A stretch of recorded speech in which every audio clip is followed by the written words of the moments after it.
Bom dia, irmãos. Graça e paz. Bom dia, irmãos. Bom dia. Graça e paz. Amém. Domingo de manhã, às vezes, mais devagar, né?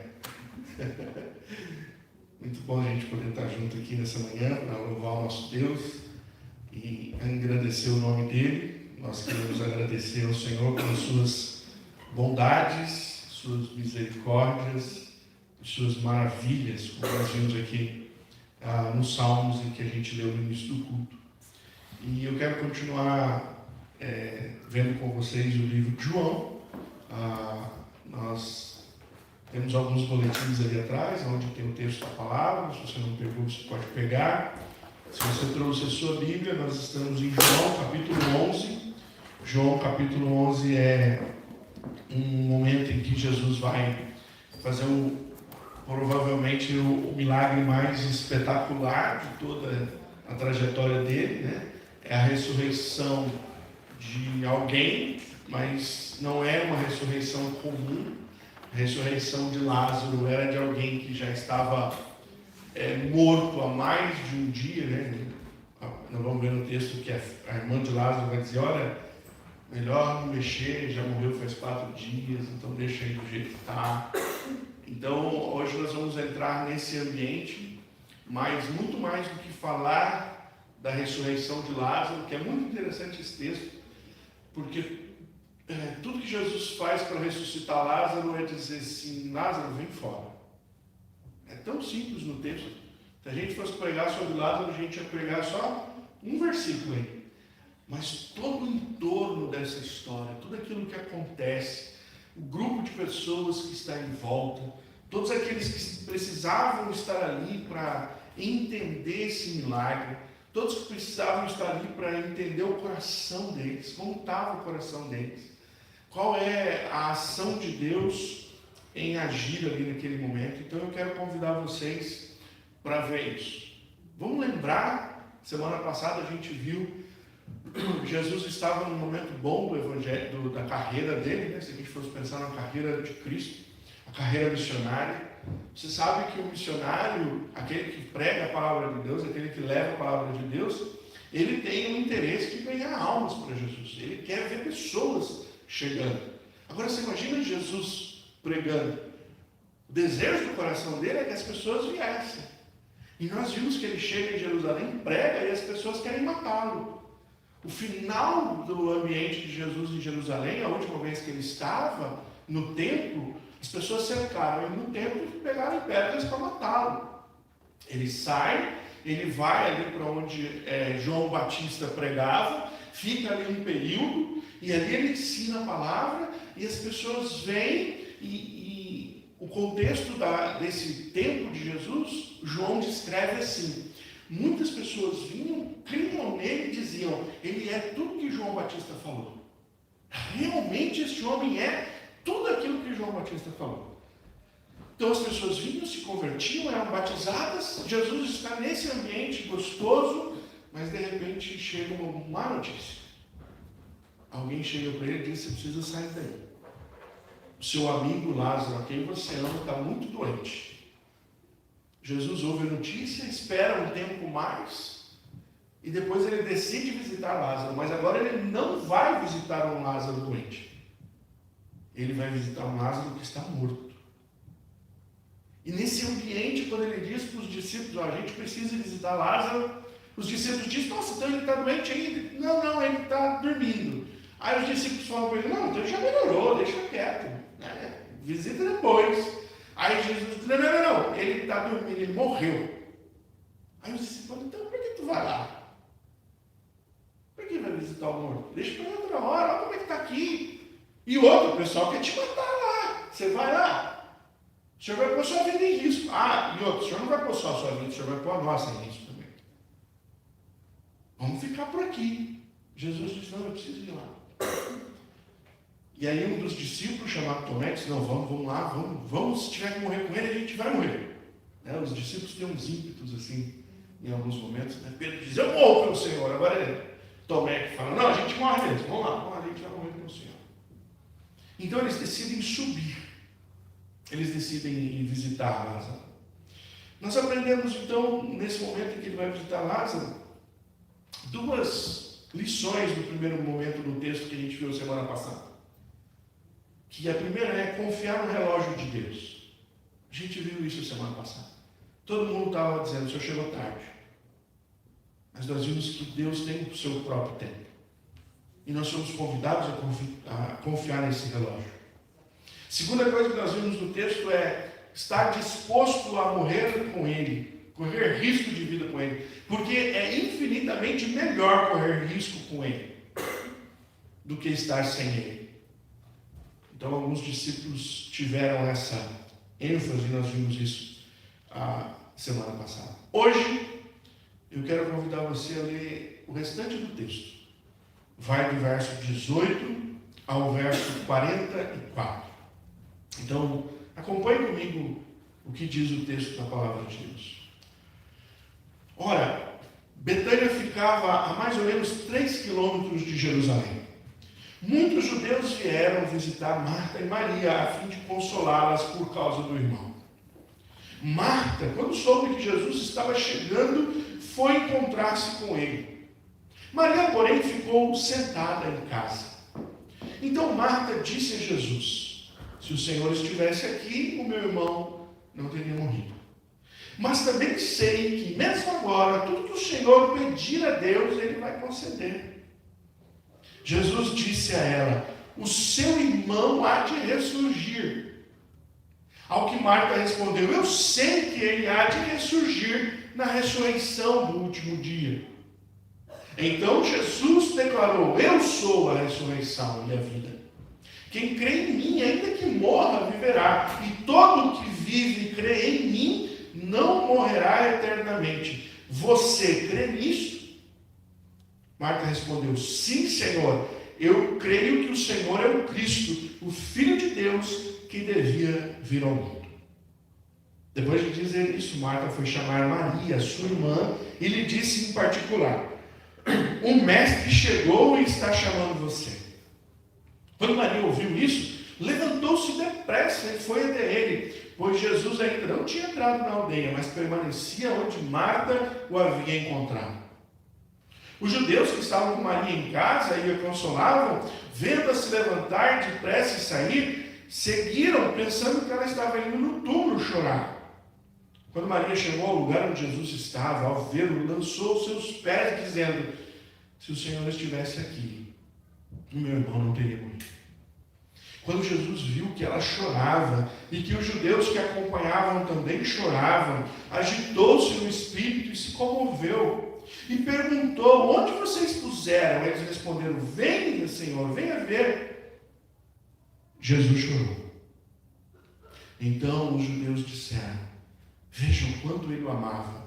Mas alguns disseram: será que ele que abriu os olhos do cego não podia fazer com que Lázaro não morresse? Jesus, agitando-se novamente em si, foi até o túmulo, que era uma gruta em cuja entrada tinham colocado uma pedra. Então Jesus ordenou: tirem a pedra. Marta, irmã do falecido, disse a Jesus: já cheira mal, porque está morto há 4 dias. Jesus respondeu: eu não disse a você que se cresce veria a glória de Deus? Então tiraram a pedra. E Jesus, levantando os olhos para o céu, disse: Pai, graças te dou porque me ouviste. Eu sei que sempre me ouves, mas falei isso por causa da multidão presente, para que creiam que tu me enviaste. Depois de dizer isso, clamou em alta voz: Lázaro, venha para fora.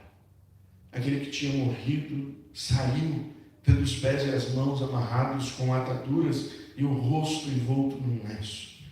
Então Jesus lhes ordenou: desamarrem-no e deixem que ele vá. Amém. Vamos orar mais uma vez? Obrigado, Senhor, pela tua palavra. Sabemos que a tua palavra é viva. Sabemos que a tua palavra é como uma espada de 2 gumes. Ela pode separar, ó Deus, a alma e o espírito. Sabemos que a tua palavra veio para quebrar o nosso coração de pedra, para nos fazer, ó Deus, moldar os nossos pensamentos e coração segundo a vontade do Senhor. E hoje nós estamos mais uma vez diante da Tua Palavra. E a gente te roga que o Senhor tenha misericórdia de nós. E que a Tua Palavra transforme o nosso coração para a glória do Teu nome. É em nome de Cristo Jesus que eu oro. Amém. Quero convidar você a olhar para esse texto hoje sobre o seguinte tema. Qual é a tua fé? Qual é a sua fé? Você já parou para pensar como que você se descreve? No que você acredita? Quais são as coisas que você acredita? Principalmente, quais são as coisas que você acredita a respeito de Cristo? Nós temos falado aqui que esse Evangelho tem um objetivo. João escreve esse Evangelho para que todos aqueles que leem esse Evangelho creiam que Jesus Cristo é Deus. Ele não é apenas um profeta, ele não é apenas um homem sábio, ele não é apenas um religioso, ele não é um líder político. Jesus é Deus. E é para isso que João escreve. E em todo momento que ele vai escrevendo a doutrina disso, e ele traz algo para provar isso para aqueles seus leitores. Então, em João, nós vamos ver os milagres que Jesus fez, e ele pega milagres assim importantes para descrever a divindade de Jesus. Nós já vimos aqui a multiplicação dos pães. Nós já vimos Jesus andando sobre as águas. Nós já vimos Jesus curando um paralítico que há 38 anos não andava. Nós vimos Jesus curando um cego de nascença. E hoje, João trouxe o relato de uma ressurreição. Jesus só ressuscitou Lázaro? Não. A Bíblia conta em outros evangelhos, outras ressurreições de Jesus que ele fez. Mas João pega de Lázaro, coloca aqui para dizer, olha, ninguém nunca fez isso. E ninguém nunca vai fazer. Esse texto não está escrito aqui, irmão, para que você seja despertado em tamanha fé e vá onde as pessoas, cemitério, fugiu a palavra, e vai no cemitério, abre uma tumba e veja o nome da pessoa ali e fala, agora você vai ver. Fulana, levanta. Não é isso. Esse texto não está aqui para despertar isso em você. Esse texto está aqui para dizer que quem fez isso foi Deus. Que quem tem esse poder para fazer isso é Deus. Nós não temos. Os relatos de ressurreição na Bíblia, depois que Cristo fez, foram relatos pessoais ímpares, mas não de pessoas que estavam mortas há vários dias. Essa pessoa já tinha 4 dias, como diz o outro, passado desce para melhor, esticada a canela, vestido paletó de terra. Tem essas expressões em português, viu, Lucas? Bom para você aprender. Mas ali estava o próprio Deus. E em volta da divindade de Cristo estavam pessoas que precisavam entender que fé que elas tinham e qual a fé que Deus gostaria que elas tivessem. Eu não sei se você tem avaliado a sua fé, mas a gente tem 4 tipos de fé aqui que eu queria que você visse comigo rapidamente nessa manhã. Primeira fé é a fé de Marta. A fé de Marta é uma fé interessante. Ela vai dizer para Jesus o seguinte: se o Senhor estivesse aqui, o Senhor podia curá-lo. Vemos então que Marta estava ainda questionando a ausência de Cristo. Talvez ela ainda estava com um pouco de decepção, mas ainda dentro da decepção, Marta tinha fé. Ela entende que Jesus não chegou na hora que ele devia chegar, mas que se ele chegasse, ele podia fazer alguma coisa a respeito daquilo. Então, Maria tinha uma fé que ainda duvidava um pouco a respeito daquilo que Cristo podia fazer. A fé dela ainda não estava totalmente madura, a fé dela ainda não tinha alcançado aquilo que precisava alcançar. Ela estava um tanto decepcionada, mas tudo isso não atrapalhou ela a declarar que ela cria que Jesus podia fazer algo diferente. Talvez você seja uma Marta, né? Falei Maria, mas é a Marta. Talvez você seja uma Marta. Você tem momentos com Deus que você se decepciona. Momentos com Deus que você fala para ele, o Senhor devia ter feito diferente. Momentos com Deus que você fala, poxa, se o Senhor tivesse feito isso, não teria acontecido aquilo. Marta estava assim. Ela não está incrédula, mas ela está dizendo para Jesus que algumas coisas que Jesus fez, ele podia ter feito de forma diferente. Outra coisa que nós vemos na fé de Marta, ela diz, eu sei que tudo que o Senhor pedir para Deus, Ele vai fazer. Uma coisa interessante, Marta confiava no ensino de Jesus. Marta confiava que Jesus era um com o Pai. Ela tinha ouvido os discursos de Jesus que nós vimos aqui anteriormente, onde Jesus falou para aqueles que ouviam, eu e o Pai somos um. Provavelmente ela estava no discurso do capítulo 8, quando Jesus diz, antes que Abraão fosse, eu sou. Ela entende quem é Jesus. Ela compreende a relação de Jesus com o Pai. Ela sabia que as orações de Jesus em nenhum momento poderiam ser recusadas. Deus pode recusar a minha oração. Deus pode recusar a sua oração. Mas Deus não recusa a oração de Jesus. Tanto é assim, irmãos, que Hebreus vai dizer para nós que o momento de Jesus agora na glória, um dos alvos dele ele é o nosso intercessor entre Deus e nós. Cristo. Paulo vai escrever em 2 Timóteo, ele diz, não há nenhum outro intercessor entre Deus e os homens, a não ser Jesus Cristo, homem. Não há nenhum outro. Né? É por isso que muitas vezes nós somos aqui desafiados, dentro da fé cristã, a falar para as pessoas, a ensinar as pessoas, por que nós falamos diretamente com Deus. Porque algumas religiões, e algumas pessoas que aprenderam de algumas religiões, acham muitas vezes que o cristão o evangélico é orgulhoso. Eu ouvi uma vez um padre falando isso, ele rebatendo, ele diz assim, o evangélico é a religião mais orgulhosa que existe. E eles falam isso por quê? Porque eles acreditam nas várias intercessões. Então você não chega direto a Deus. Você passa pela burocracia do céu. Então, dentro da burocracia do céu, na teologia católica, você e um santo e Deus, ou melhor, um santo e Jesus e a mãe e Deus. Essa é a burocracia do céu. Você e um anjo, o anjo e o Jesus, não, já pulou uma burocracia aqui. É o anjo e um departamento ali, ou um santo, ou quem, este com Jesus, este com Maria, Maria com Deus. Essa é a burocracia da teologia romana. A teologia bíblica diz, há um só intercessor entre Deus e os homens, Jesus Cristo, homem.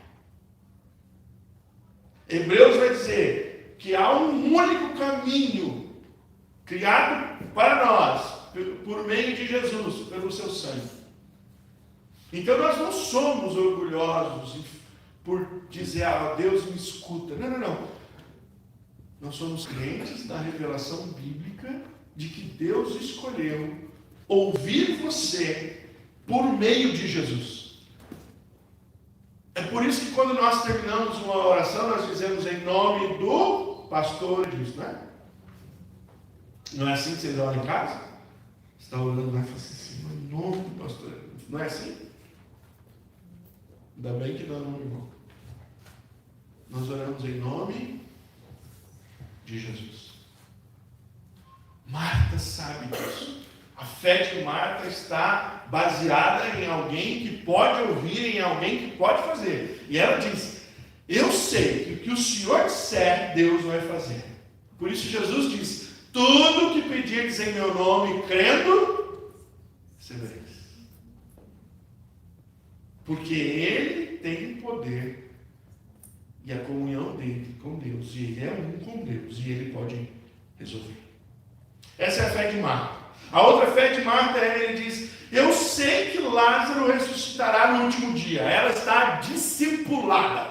Ela entendeu o ensino todo de Jesus. Ela já tinha feito a primeira cartela do discipulado lá, que é da classe dos catecúmenos. Jesus já tinha dado para ela as regras.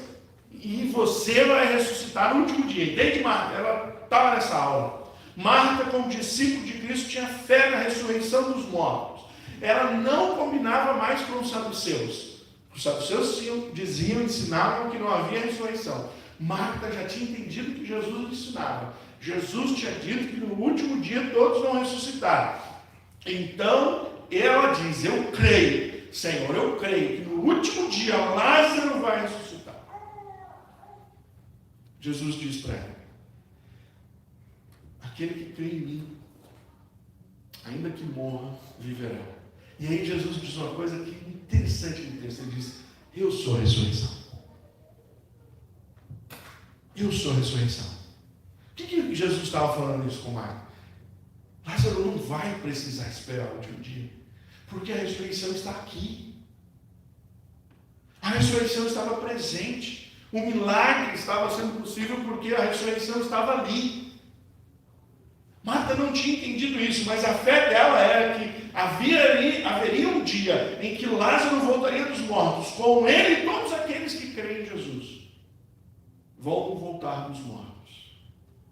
Porque Jesus não veio oferecer uma boa vida nesta terra. Não veio, irmãos. Jesus ensinou a nós que neste mundo teremos, mas tem de bom ânimo que eu venci o mundo. Jesus disse isso para você entender que a melhor maneira de você viver nessa vida é esperando a próxima. Porque se você tiver uma boa vida aqui, glória a Deus, aleluia, você vai ter uma melhor na próxima. Se você tiver uma vida difícil aqui, glória a Deus, aleluia, que você vai ter uma bem melhor na próxima. Jesus quer colocar os olhos daqueles que creem nele no lugar certo, no momento certo. E Marta sabia disso. Há uma esperança para mim, porque no último dia eu vou ressuscitar. Haverá uma vida além desta, para a glória de Deus. A última declaração de fé de Marta, eu sei que tu és o Cristo. Interessante. Não sei se ela estava na hora que Pedro disse, né? Todo mundo, Jesus disse, quem vocês dizem que eu sou? Pedro falou, ops, tem uma resposta. Tu és o Cristo, o Filho do Deus vivo. Jesus disse, muito bem, Pedro, não foi carne nem sangue que te revelou, mas o meu Pai que está no céu. Talvez Marta estivesse lá, e ela ouviu e disse, anota, ele é o Cristo. Ele é o Filho do Deus vivo. Nós não precisamos esperar outro.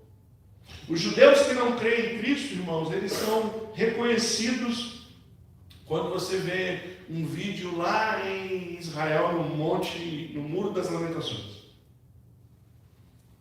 Você já viu algum vídeo do Muro das Lamentações? Não sei se alguém já foi lá, né? Mas tem aquelas fileirinhas de gente rezando no Muro das Lamentações. E quando você vê lá um judeu, que muitas vezes ele tem um cabelinho assim, eu não ia poder mais ser judeu, eu estava pensando esses dias. Ele tem uns cabelinhos assim, enroladinhos assim, sabe? O Lucas ainda dá, Lucas, deixar crescer. Ele tem uns enroladinhos assim, aí ele vai lá, fica junto do Muro das Lamentações, e ele fica igual aquele boneco assim, ó, vai e volta, sabe? Não sei se você já viu. Eu fico olhando aqui lá, dá até tontura, né? Tem aqueles... Os que põem papelzinho, na maioria das vezes, não são esses ortodoxos, são mais gente que acredita que você pode fazer uma viagem santa lá e tal. Depois ele joga fora o teu papel. Se você já fez, colocou decepção para você, eles te jogam no chão. Mas o judeu, ele está lá assim, ele tem uma oração no coração dele. Sabe qual é a oração no coração dele? Senhor, envia-nos o Messias. Senhor, envia-nos o Messias. Senhor, envia-nos o Messias. E o Messias já veio. E eles não viram. Marta está dizendo, eu sei quem é o Senhor. A minha esperança está posta em ti. Tu és o Cristo. Marta então sabia onde colocar a sua fé. Segunda fé aqui é a fé da irmã dela, a fé de Maria.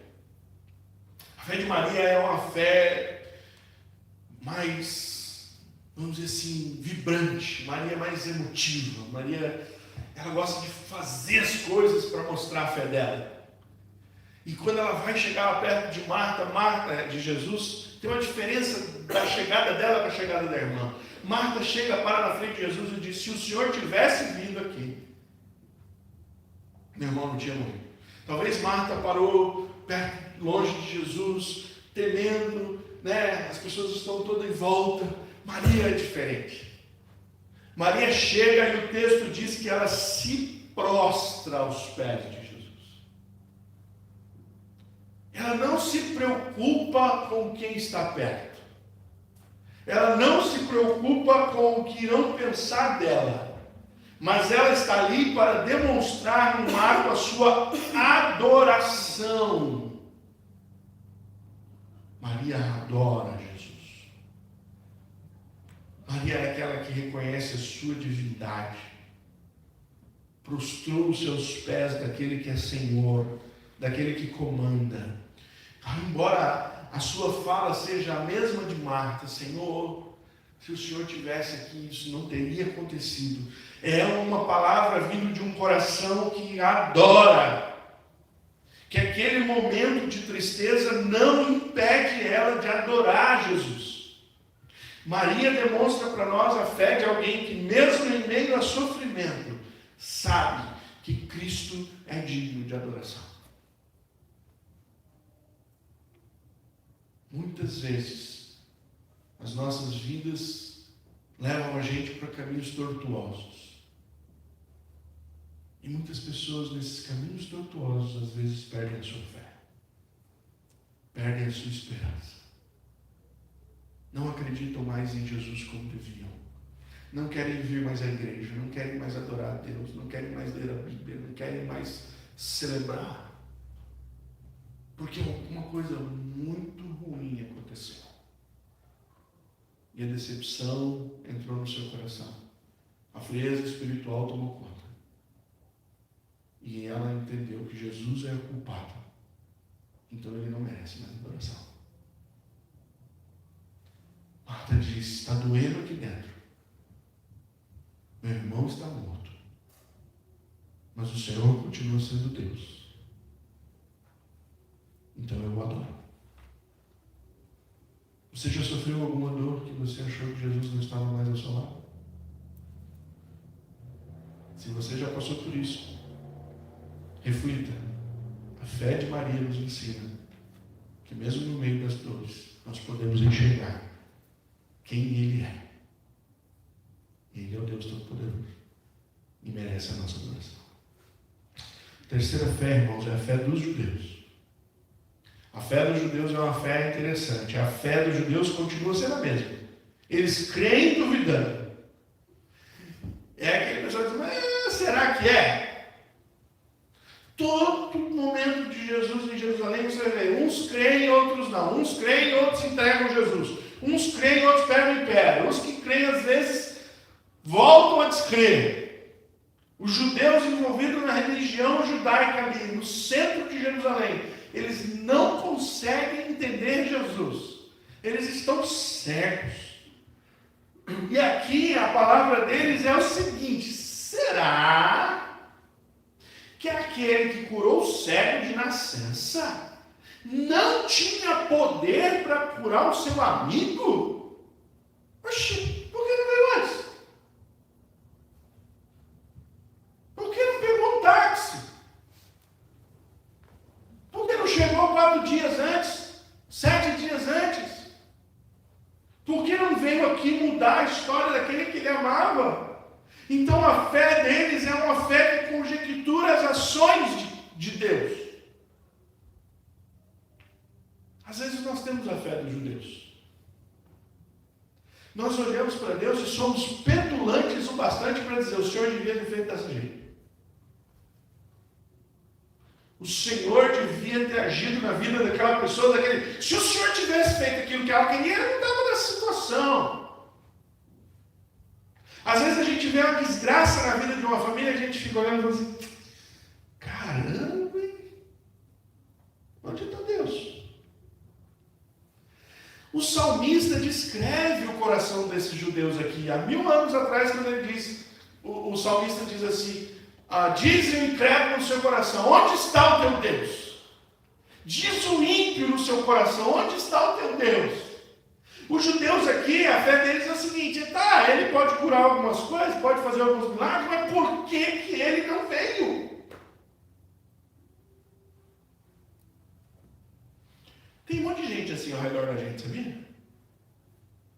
Olha para a tua vida, sabe que você é cristão e fala, mas se você é crente, por que Deus não fez isso? Se você é crente, por que sua família tem esse problema? Se você é crente, por que você tem problema de saúde? Se você é crente, por que você tem problema financeiro? Se você é crente, por que você tem problema na sua casa? Se você é crente, por que você tem um filho que não é tão bonzinho? Está cheio de gente olhando em volta da gente, dizendo a fé dos judeus. Se Deus estivesse na sua vida, realmente a sua vida não estava assim. Como são os outros de fora, tudo bem. Mas quando somos nós, corremos o risco de olhar para a nossa vida e dizer, mas espera aí, se Deus estivesse comigo, estava melhor. Não pense dessa forma. Porque Deus tem a maneira dele agir. E os judeus não entendiam isso. Mas eles iam ver. Alguns minutos para frente eles iam ver. E a última fé que eu quero que vocês vejam hoje é a fé de Jesus. Antes de falar sobre a fé de Jesus, eu queria que a gente pensasse em algumas coisas que o autor coloca aqui sobre Jesus, que é interessante. 2 vezes no texto ele diz, Jesus agitou-se em espírito. Jesus agitou-se em espírito. Algumas outras versões vão trazer outro nome para esse agitar-se em espírito.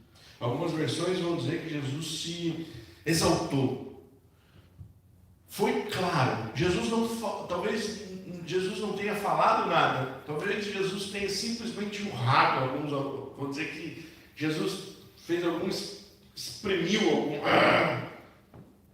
Mas por 2 momentos, o autor diz, Jesus agitou-se em espírito. Houve algo claro e notório na ação de Cristo que ele estava diferente. Algumas versões vão dizer que ele se enfureceu. Jesus se enfureceu. É no momento em que Marta chega diante dele e fala, e ele vê o choro de Marta e dos judeus que estão junto, e ele se agita. E depois é quando os judeus falam isso. Mas se ele estivesse aqui não poderia ter curado? E aí ele se agita. E muito provavelmente essas 2 agitações de Jesus estão ligadas à dor da morte. Porque a morte é o aguilhão, Paulo vai dizer, do pecado. Então Jesus está ali naquele momento, antes de morrer na cruz, vendo o que a morte traz. A morte traz a separação de pais e filhos, de irmãos com irmãos. Pais enterram filhos, filhos enterram pais, irmãos enterram irmãos. Esse ambiente de morte é o pecado que traz. E é nesse ambiente de morte que Jesus está agora, mas ele quer demonstrar que para esse momento há uma saída que Deus preparou. Mas antes dele fazer, o autor coloca, ele se enfureceu. Outra descrição que o autor coloca é interessante nesse texto. Você só vai ver 2 vezes Jesus fazendo isso. Jesus chorou. É o versículo mais comprido da Bíblia, mais difícil de você decorar. João 11:35. Quando alguém perguntar, você sabe algum versículo de cor, você levanta a mão e diz, eu sei. João 11:35. Jesus chorou. Mas é uma expressão notória que o autor coloca. A outra vez é quando ele chega em Jerusalém, na última semana dele, que ele sobe no alto de Jerusalém, ele diz, Jerusalém, Jerusalém, quantas vezes eu quis te juntar, como uma galinha ajunta os seus pintinhos debaixo das suas asas. E Jesus ali chorou. Só dessas 2 vezes. É o lamento de Jesus. E aqui na morte do amigo, na comoção do luto, na presença da morte, Jesus chorou. O autor registra isso para mostrar a nós o quanto ele estava impactado com esse momento da morte. A fé de Jesus, nós vamos ver aqui, é declamada na sua oração ao Pai. Ele diz: Senhor, eu sei que o Senhor sempre me ouve. Jesus não tem dúvida.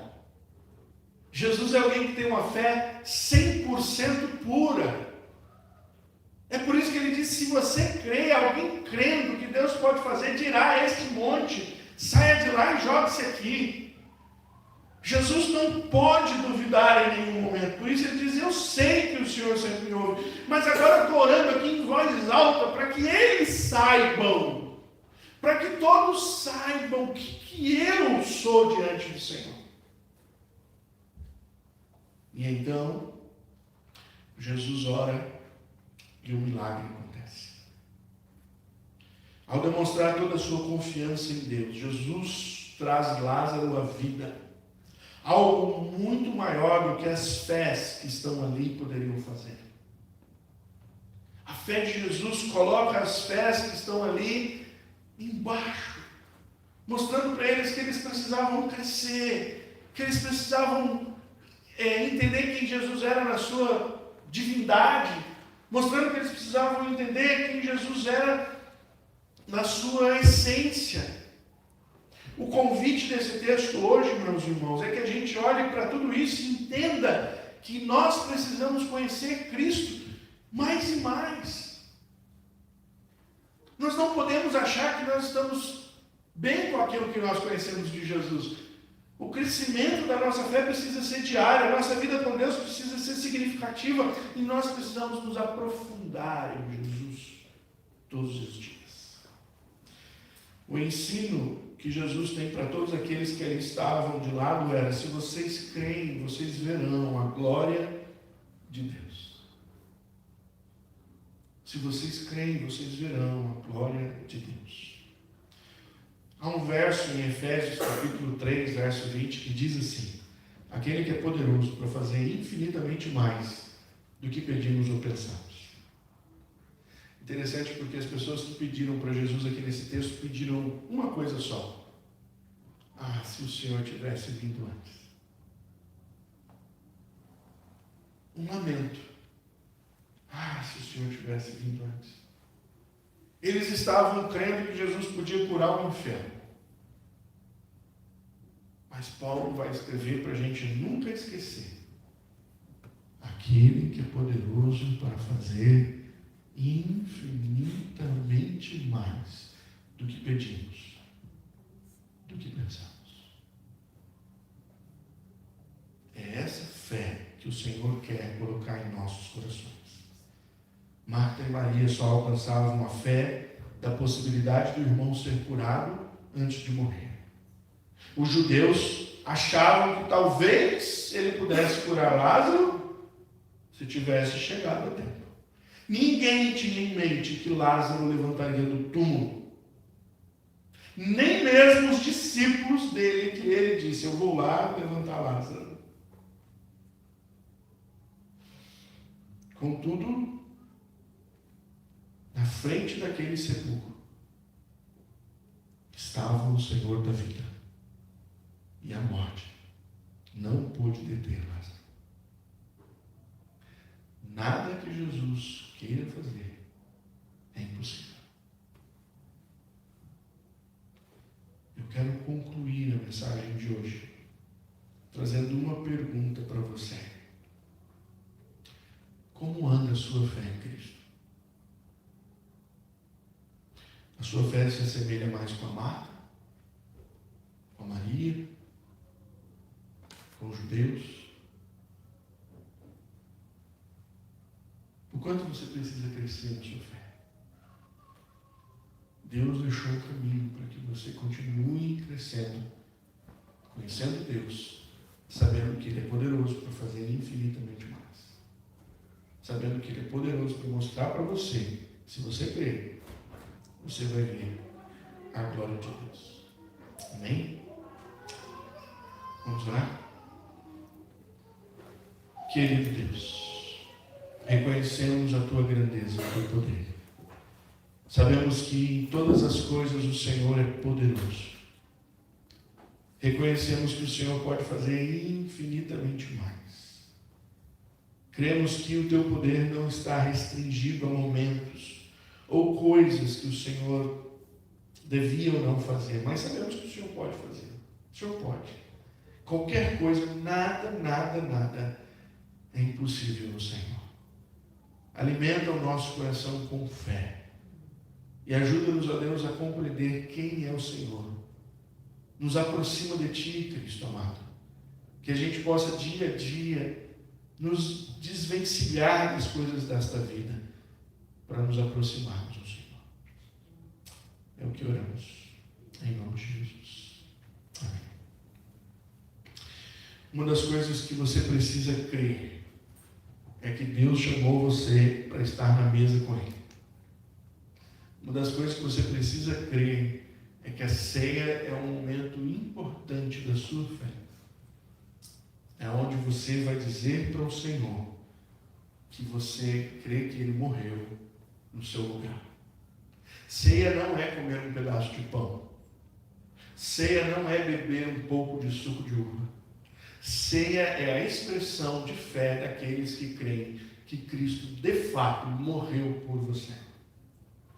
Ceia também é o momento daqueles que creem que de fato há esperança de que um dia tomarão esta ceia no céu com o Senhor. Ceia é celebração do corpo de Cristo.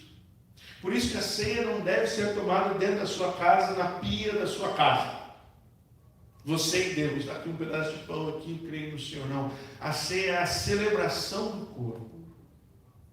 É o corpo que você está inserido, com pessoas que você sabe que estão andando na mesma fé, que podem te ajudar, que podem celebrar a Deus com você, que vão fazer você crescer. Ceia é o momento da igreja.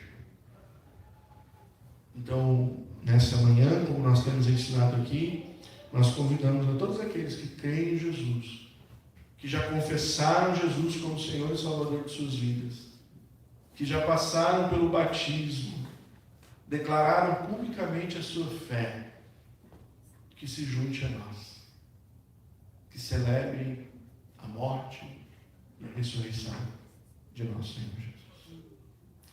Vamos ficar em pé?